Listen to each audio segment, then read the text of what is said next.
Here at RPM, we're pretty familiar with the Mini. We were lucky enough to have a mighty John Cooper Works as a long-term test car. But that was 2 years ago, and this is a different car.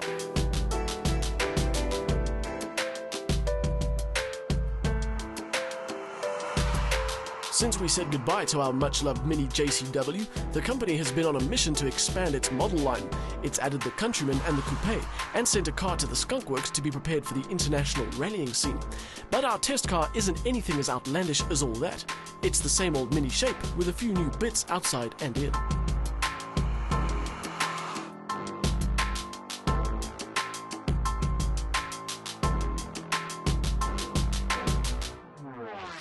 The press release on the updated Mini is about 20 pages long, and it is an immense waste of paper because all the changes, styling-wise, can be summed up in just a few words. At the front, a new bumper, on the side, some new indicator lenses, and at the back, another new bumper.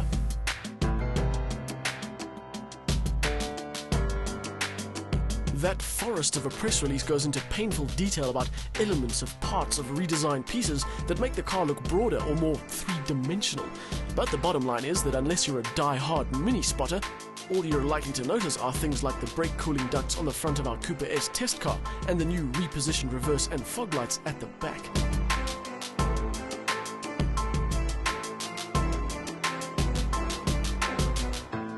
The new spec also includes LED lighting and a new look configuration, which you only really see at night, and you really shouldn't be doing mental comparisons of old and new taillight spec while driving at night.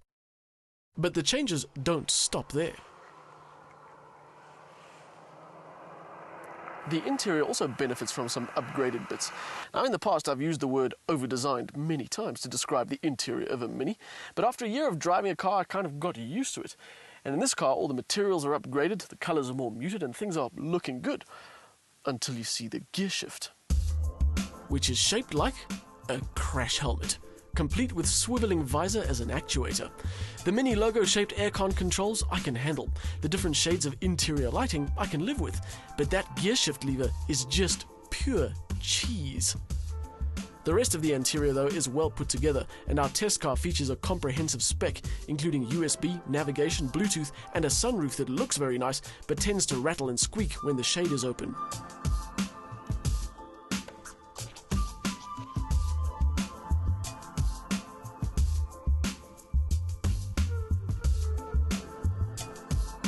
The Mini lives up to its name as far as rear space is concerned. It's Mini.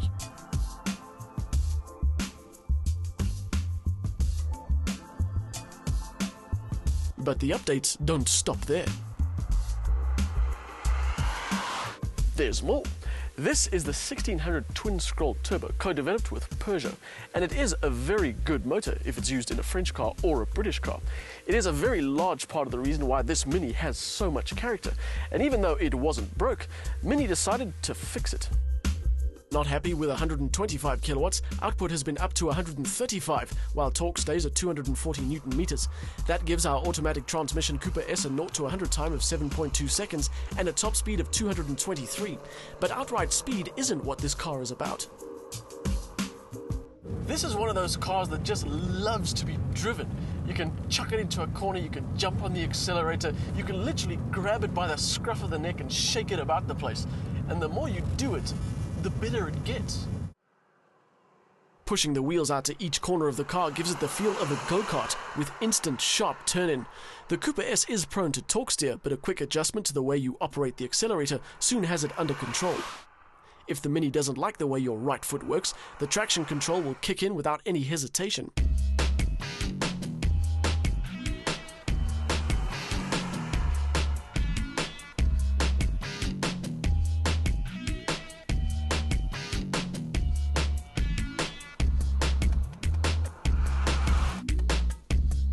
Speaking of hesitation, let's talk about the gearbox. The gearbox. It's a good old-fashioned 6-speed automatic. It's not quick and it's not smooth, and it doesn't suit the character of this car at all.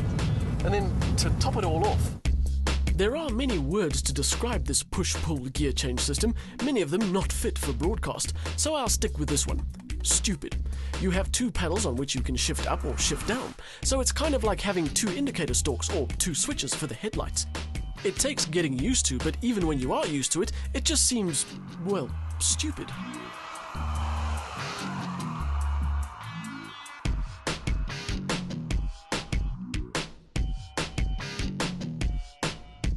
There are some things to get used to in a Mini Cooper S, not least of which is the ride setup, which is on the hard side. And then there are those torque steering tendencies I spoke about. It's not a car that everyone will love instantly, but if you love driving, it is incredibly rewarding and a lot of fun. Even more so if it's a manual.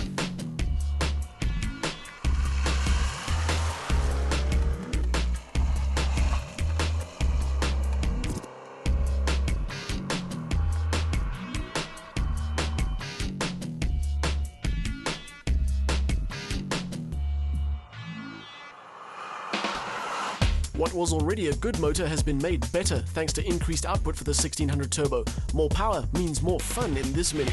It's a car that offers a fun drive as long as you don't mind a harder than usual suspension and can handle a bit of torque steer. And the auto gearbox is something to avoid.